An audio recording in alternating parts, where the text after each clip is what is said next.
3.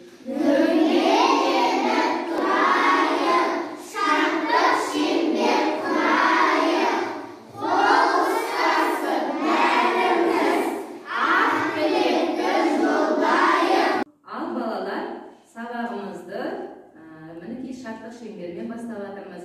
Bir-birimizбен амандасып алдық. Ал енді топқа бірігіп алайық. Топқа бірігу үшін балалар, қазір менің қолымдағы мынау кеспе қағаздарды барлығына таратып шығамын. Бұл кеспе қағаздарда 3 өлеңнің аты жазылған. Сол қағазды алу барысында кімге қандай өлеңнің аты түссе, сол өлеңді айтып, тобымызға бірігіп отырамыз. Келістік па? Иә. Қанекей? Бастаймыз. Ана ғой қалаған. Біреу аламыз.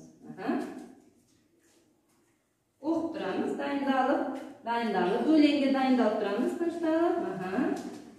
Ал балалар, қолымыздағы кеспе қағаздағы сөздерімізді оқып алдық. Ендеше, осы 3 өлеңді қазір айтып, топқа бірігеміз. Бүгін жақсы көңіл күймен бастаймыз деген ойдамыз сабағымызды. Бірінші, Қошақан тобы, бір қадам алға. Ой, жарайсыңдар, қаны Қошақан өлеңін бастаймыз.